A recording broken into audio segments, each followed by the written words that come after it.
Do you think there is any specific framework to build how an ideal leader could be built, or you think that leadership is something unique, something authentic, and we all need to be authentic in order to lead effectively? Well, I think we all need to be authentic in order to lead effectively.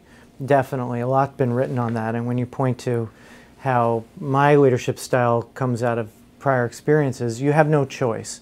If you pretend to be something you're not, you don't gain the trust or have the energy, the inspiration, or the power, and people sniff it.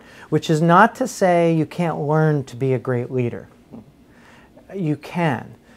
But part of it is like, you know, the famous metaphor of a sculpture that, you know, the sculpture was always inside the rock. I just cleared away the extra rock. I mean, you can go through a process to discover the leader in yourself and follow some principles like, you know, being consistent with what your true beliefs are, and being an example, leading by example, and always talking about the mission and believing the mission. And, you know, and there's some funny definitions of leadership, like I'm the guy that figured out where the crowd was going and elbowed my way to the front. Mm-hmm. You know, just there's a guy that is building a really nice business called Square, which is mobile payments. Right. Have you seen his? Evan, have you seen his? There's a great team meeting that went viral, where he talks about his role as editor-in-chief.